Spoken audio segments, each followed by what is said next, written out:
Hey, it's Dead Guy Cardboard. I have some Dead Guy Cardboard to show off. Some big T206s. I'll show the first one. This is from a Heritage auction win.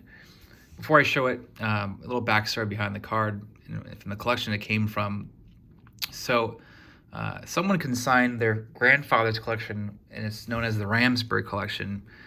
And this guy had just an outstanding pre-war collection, including over 3,000 T206s. I'll put a link in the description of an article written about this collection. But his T206s that they at least showed on the website of some of these cards laid out, the eye appeal was unreal on these cards. I mean, like pack fresh color, kind of reminded me of Lionel Carter's collection, where they just seemed to have been stored away, since they were picked up, and the color was just well preserved on these cards. And so I wanted to pick up one of those cards, and they're going to be listing these cards for years to come. But I picked up this one because this one was just I mean, the eye appeal is crazy on this thing. It's the T206 Napoleon Lajoie portrait. This is the fourth or fifth version of this card I've owned. I've had a SGC 2, I think, and SGC 4.5. I have a PSA 4, which I still have, which I'll sell. But then I picked up this one, and you can just see the eye appeal on this one is crazy. I mean, look how bold the color is. The yellow is rich. The borders are really white. The corners are pretty sharp for a 4. I definitely paid a premium for this card. Probably the most anyone's ever spent on a PSA 4 Lajoie portraits, but yeah. I'm all about the eye appeal more than the grade, and this thing presents like a 5 or a 6. I just love this card. Also fun to pick up a card with the backstory. I think the guy that collected these T206 cards, I think he collected in the 20s, so he was not alive, or he must have been very, very young when the T206 set came out, so he did not open these cards from the packs. That being said, he had a great eye for just outstanding eye appeal on T206 cards. So I wouldn't be surprised if I pick up some more of these cards in the years to come from the Heritage auctions, because, man, this looks nice. What doesn't look nice, though, is this stupid PSA baggie that they sometimes use. Like, why? It just looks so sloppy. I want to get this reslabbed without the baggie. Has anyone ever done that? Requested a card getting reslabbed without the baggie? Because I don't know why they use this sometimes. I mean, why not just make all their cards, they're slabbed like this? Look, no baggie. And it's not like this card is a irregular size. It's the same size as this other card. It's like they run out of PSA slabs, so they just stick it in this thing. I don't know. Anyway, enough griping. Before I get into this card, though, again, a little backstory.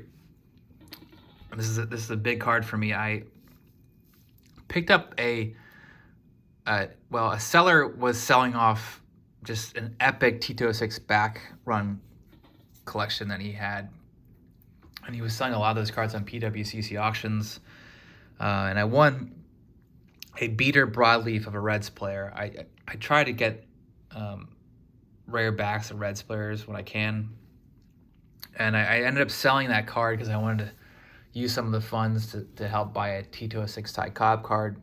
But I'm bummed I sold it, because it was just so cool having it in hand, having this rare broadleaf card. Because back when I was really collecting a lot of T206 cards like 10 years ago, I mean, it would have been crazy to me to own a broadleaf. And it really kind of sucked me back into the rare backs in T206 from T206 cards. And I had tried some, a back run at one point, but the highest I got, I still have all these cards, the highest I got was, like, in terms of rarity, was like American Beauty 460 or maybe a Hindu. I showed that video off, I think, 7 or 8 years ago. Anyway, a broadleaf popped up of a Reds player on eBay, and rarely do you see rare cards like that pop up on eBay. Usually those rare backs of T206 backs are on auction houses Anyway, the seller had a broadleaf of a Reds player, and I lost out on that by like $5 or something. I was bummed. And 10 minutes later, another card he was selling sold, and I won it. And it's an even rare card. And it's an Uzit. This is not a Reds player. There's no Reds players that have an Uzit back. This is the Admiral Schlee batting in a 1.5. Got some scuffing on the front and a little print mark, which is common for the Schlee batting. But overall, it presents really nice, and all you really care about is the back. And this Uzit is extremely, extremely rare back. Some consider it to be just as rare as the drum back, and the drum back is considered the rarest brand of T206 backs if you don't count the Ty Cobb.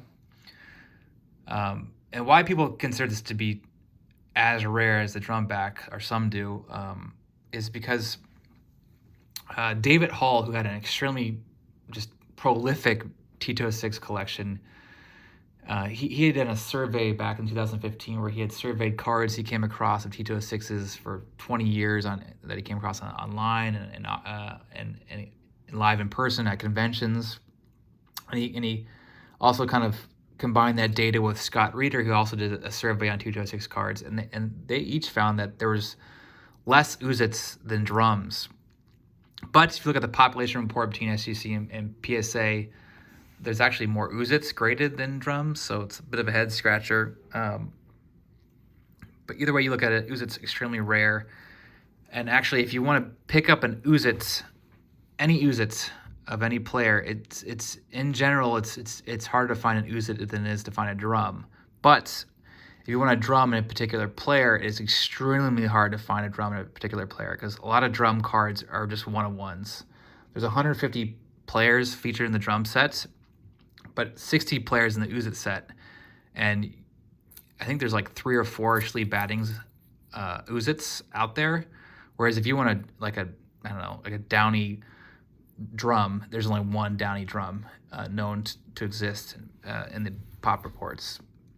So that's why there's only 60 players in the set, 150 players in the drum set. So technically drum has more players. They definitely have more players, but it's harder to come across a player you're actually looking for in a drum set versus Uzit. But Uzit can be harder to find if you want just any example of an Uzit. That's my rambling, but I am super excited to pick up these two T206s. That is hard to say. And this one also has a stupid baggie, so I might get these regraded, reslabbed. That's it. Thank you for watching.